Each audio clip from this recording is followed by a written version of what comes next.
Okay. So my presentation is Thrust into the World, a small town boy's experience in India. And my presentation more or less revolves around me realizing my status as a racial and cultural minority, or that infamous other. I say a small town boy's experience because that's what I am. I'm from a town of less than 5,000 people. We're all white. And I don't travel much. Vacation to me when I was younger was like going to the pool. It's like, all right, let's go to the pool. So that's how I grew up with it. And so here I am. I wasn't unaware that I was going to be a racial minority. I knew it was coming, and I was excited for it and a little scared. But I'm more of an experienced type of guy. You know, I can know about it, but unless I actually engage in it, then it's not really. It's like, you know, Chase, that stove's hot. Yeah, right.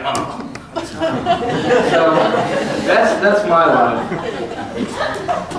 So when I got to India, I was a little scared. I was scared to be there, and so I called up my friend who had already been on the program. I said, "Man, I'm getting scared. I'm nervous. What am I gonna do?" And he goes, "Don't worry.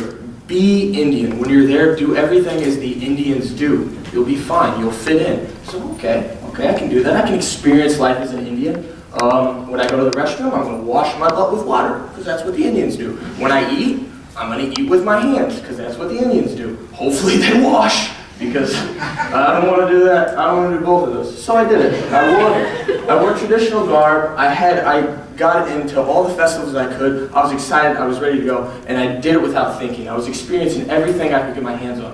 I was really like a squirrel on caffeine. I was like, let's do it, I want to do it all. And I did do it all. For the first about 3 weeks when I was there, that's what I did. I was out, I was interacting. When I had to use the internet, I was in the internet cafe doing, using the internet like everybody else. A lot of people in our group had bought like little internet sticks, and they were just at the ACM office using the internet there. I was like, no, I'm going to go out, do it as they do it. And it was a lot of fun. Until one day, I was branded. I was up walking just as I normally do, and it hurt too. I was up walking around like I normally did, and I was up, it was a hill that I had taken 10, 15, 20 times before, and it was getting close to dusk.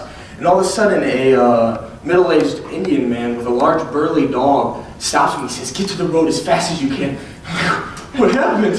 What do I need to get to the road? He's like, "Well, the hill is not a safe place for an outsider." Right. I am an outsider. You know? I didn't know what to do with that. I was an outsider. I'm not Indian. You know, Jennifer talked about being German. She's a lot closer to being German than I am Indian, I'll tell you that much. And so I was in shock. And I went from being that squirrel to just being a lazy sloth. I didn't go out anymore. I stayed in my room. Rather than staying up late and talking to my host mom about everything from Barack Obama to Prime Minister Manmohan Singh to anything, I was just in my room playing chess because I didn't know what to do. I had never been the minority. I had never been the outsider in my life. And even right now, I'm kind of trembling now because it was such an influential moment to see that, to realize that there are some things that we can't do. And from that moment on, I was reminded of W.E.B. Du Bois' The Veil. And I'm going to use him because I don't know how to put it in words. He says, "It dawned upon me with a certain suddenness that I was different from the others, or like them perhaps in heart and life and longing, but shut out from their world." And I was shut out from their world. I did not grow up as an Indian. I grew up as an American. I was an outsider. People saw me differently. I was like Kanye on a farm, you know?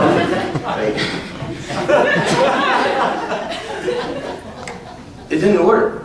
And he also says this is his double consciousness part of it.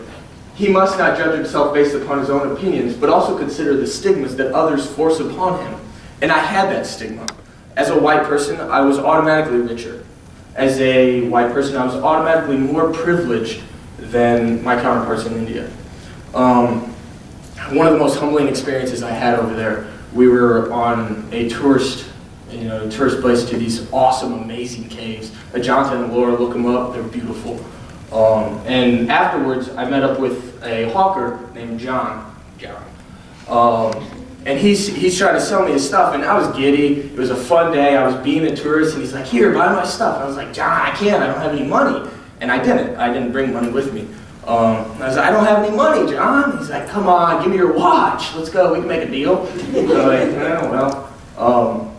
And eventually, just joking around, I'm like, "John, I'm poor." And I'm smiling, I'm happy. He stops me right there, looks me right in the face, and says, "Don't ever say that. Don't ever say that."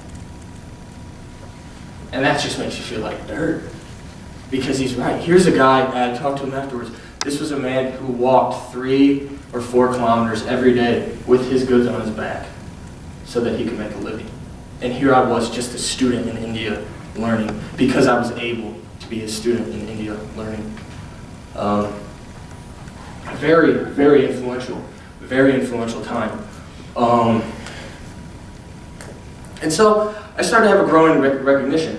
I began to see myself more as a white person. When I walked down the streets, rather than just experiencing my life as an Indian, as I had done before, I saw myself as a white person. I saw people staring at me. I didn't wear my Indian garb anymore because I was afraid that I would insult the traditional Indians. And I talked to some of my friends about it. Say, "Are you guys insulted that I'm wearing this garb? Are you insulted that I'm trying to acclimate myself into your culture?" And they were college students, and I think they were just like, "Nah, you're fine, you're right." But I'm not sure. I still don't know. I don't know if I actually did. And what I came out of is, I started to see myself as a scientist. I'm an English major, and so like scientists are just like cold removed, like I want to see things. As an English major, I want to put myself in everything. So that's what I saw myself as, just that scientist living outside the experience. I wasn't able to experience it. I wasn't able to put my hand on the stove like I was before. And so I think I don't have an answer as to how do we negotiate this boundary. How do we negotiate this difference that I grew to understand? Ultimately, I don't think it's a bad thing. I don't think it's a bad thing because I believe that these are our lives as people, our bred and experienced understandings framed within our culture. We are Americans, except for Sudhi, sorry. But we are Americans. We are who we are because this is what we grew up into. My host mom, sorry, I know I'm going a little longer, but my host mom had a story. We were doing puja, which is a ritual to the gods, a ritual offering to the gods. And we read everything in Sanskrit, and I asked her for the translation. She says, it means blah, blah, blah, thanks, blah, blah, blah. And she says, but it's so much more. And I was like, yeah, tell me. And she wouldn't, because it was so much more to her. It was what she had done. It was her ritual, because that's what she had grown up into. And I think that's a great thing.